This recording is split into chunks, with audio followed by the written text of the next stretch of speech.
Well,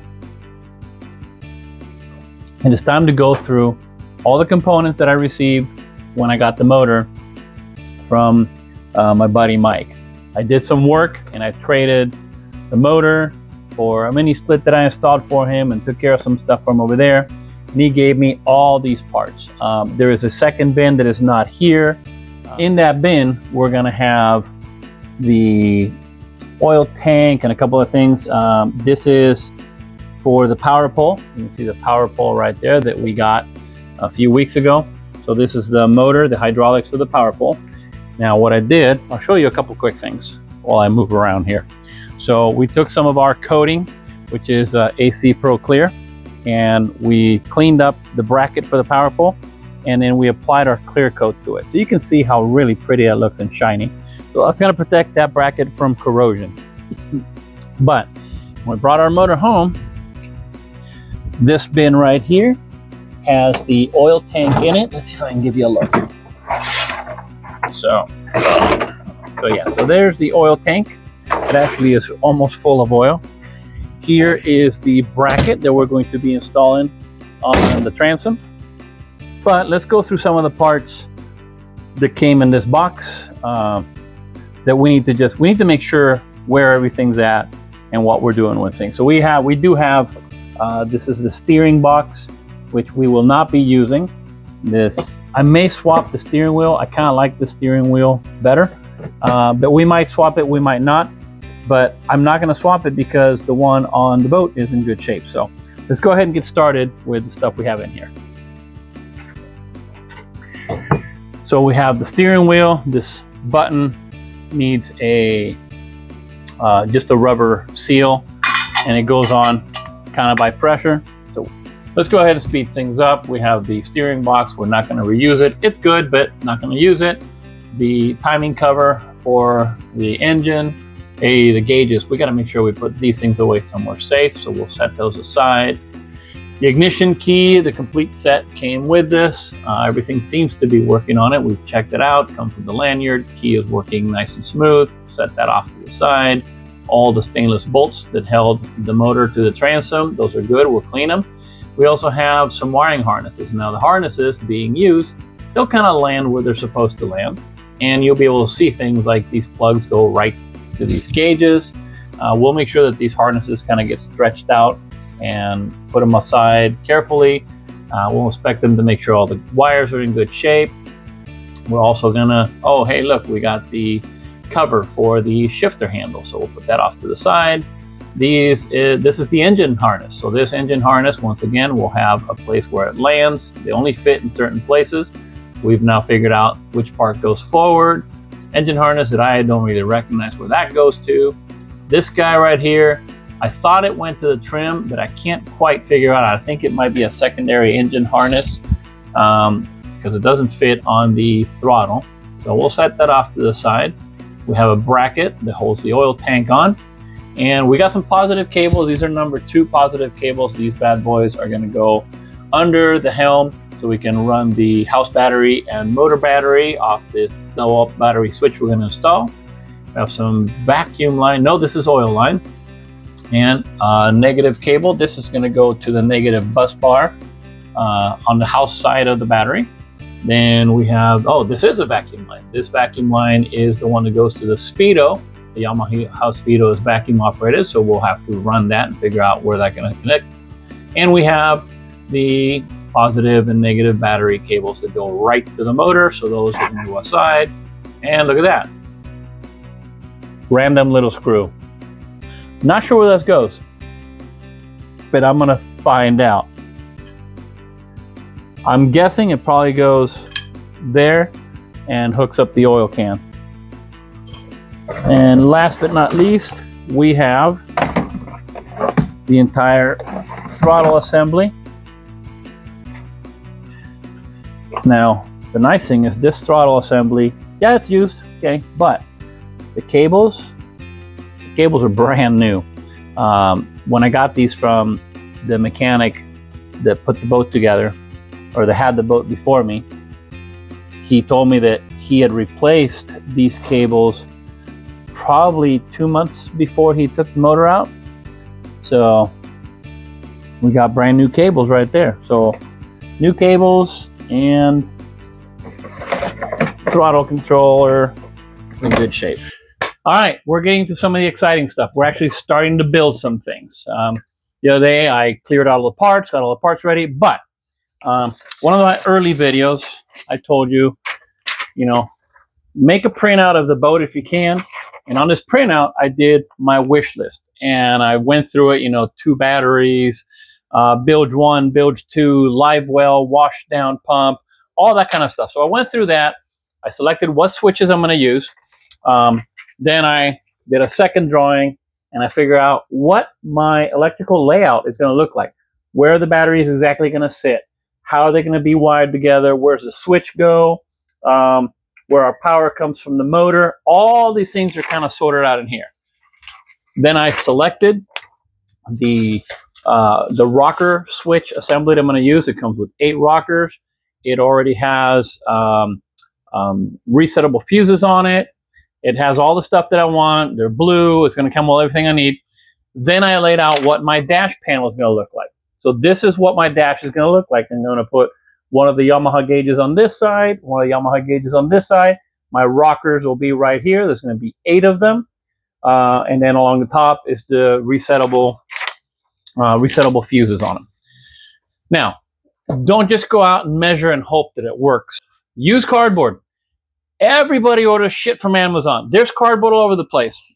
Now, I have the benefit that I work at a company where we have lots of thick cardboard and we have big boxes for AC equipment and stuff that we get. But I'm going to take this piece of cardboard. This is going to be my friend.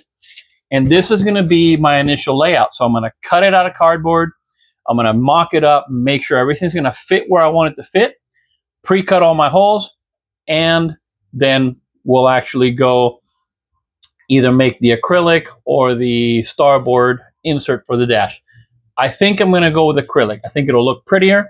It'll just have a nicer finish, and acrylic will seal up better because there's nothing that really seals up starboard that well. You can use 4200, 5200, but it doesn't really adhere it that well. So I think acrylic is going to seal better because I don't want any water getting behind that panel. So I'm going to start cutting cardboard.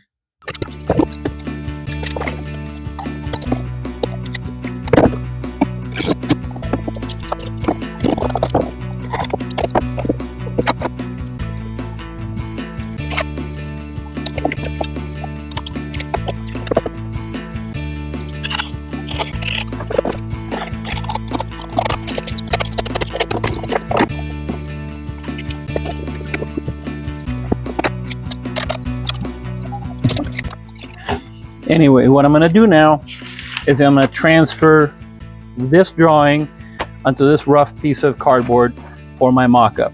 Now I know I have my 2 gauges sitting here. I have to lay everything out. It actually does sit at a bit of an angle, so I have to take, my bottom is 20 inches, so I have to take it in 1/2 inch at the top, trim that off so I can make it match properly. So we know that the bottom is at 20 inches. The top is actually at 19. I'm going to take a 1/2 inch off of each side. And I do that here on my workbench because it's a lot more stable. I can do a lot easier here. So make sure when you're using a cutting blade like this, a box cutter, okay, that you keep your fingers out of the way. And I like using a steel ruler because it helps me keep more control, and I can actually not slice a piece of plastic or slice a finger. So just be careful.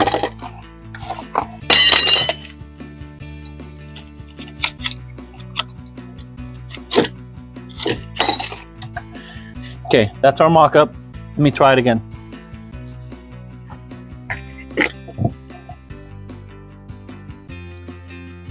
Okay, one reason to do it in cardboard. I just realized that by cutting a full 1/2 inch off of each side, I am able to cover some of the existing holes. So I need to change this, mock it up again. That's why we use cardboard, so we can chuck it and do it again. But the new mock-up will be, instead of cutting a full 1/2 inch, I'm probably just gonna trim maybe 1/8 of an inch on each side, just so I can give it that little bit of angle and still make it look like it belongs on that center console properly. So let's lay this out again.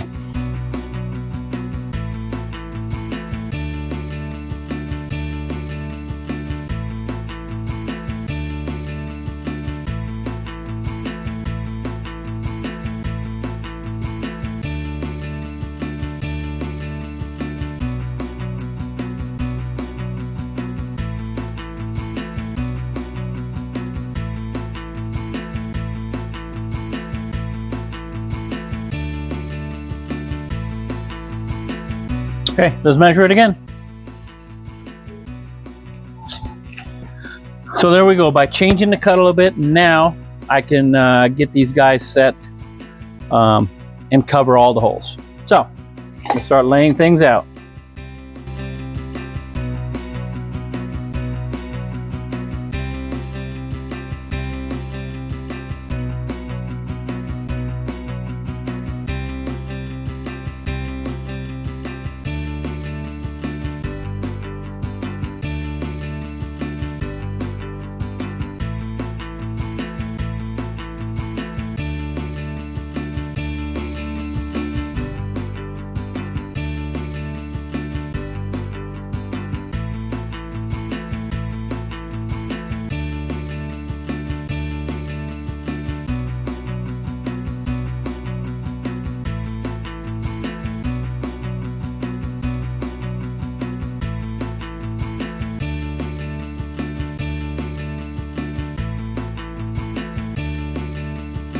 All right, come back. So I tried to cheat and it didn't go well. This is not centered. So I need to go back to grab my tools. I've had this thing since high school, okay? I used to do a lot of technical drawing, drafting. I've taken all my CAD classes and stuff, because you know, every boy someday is gonna be an architect. But this is really the best way to do it. Get an actual measurement across this. And it's gonna take a 3-inch hole. Let's actually draw ourselves a 3-inch hole. Where you do that, you set this guy up. So we're gonna do 1.5 inch. Yeah, this is old school, but it works. And for all practical purposes, this is gonna give us exactly what we need. So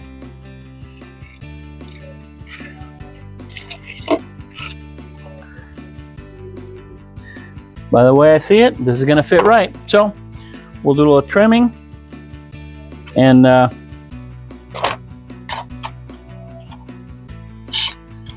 get this guy put away properly. Since high school, 30 some odd years, still using it. So buy good tools.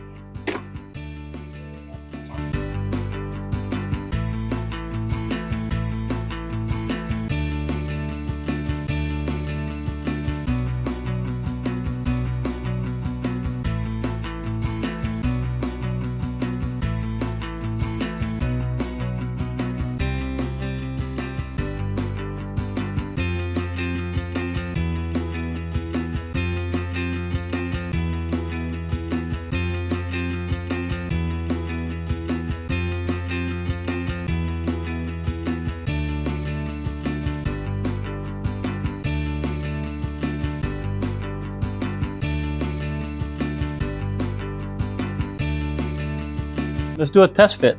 All right, so, okay, here we go. So we can see that we're gonna have to, this will fit right here. Actually, it's backwards. Put it correctly.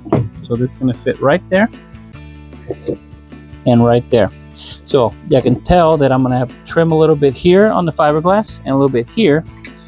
And quite likely, I'm gonna have to trim right down here to make the switches fit properly. But that means we can make this work. So let's do a quick mock-up.